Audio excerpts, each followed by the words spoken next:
চলো বন্ধুরা, আজ আমি সকাল সকাল বানিয়ে নিচ্ছি একটু ছাতুর কচুরি। এখানে আমি নিয়ে নিয়েছি ময়দা 300 গ্রাম মতো, আর নিয়ে নিয়েছি ছোলার ছাতু। ময়দাটাতে আমি তেল, চিনি আর অল্প লবণ দিয়ে ময়াম দিয়ে নিচ্ছি।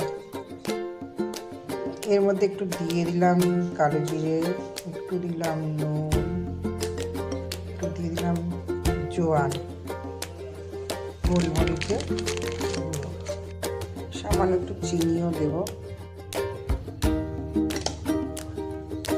এবার অল্প করে একটু জল দিয়ে এটাকে মেখে নেব। তৈরি হয়ে গেছে আমার ছাতুর ডোটা।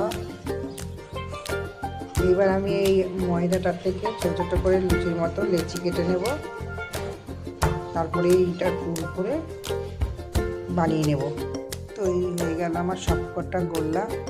এবার এগুলোকে আমি বেলে নেব, বেলে তেলে ভেজে নিতে হবে।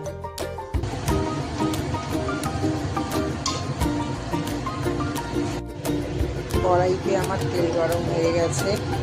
এবার আমি একটা একটা করে এরকম বেলে বেলে ভেজে নেব।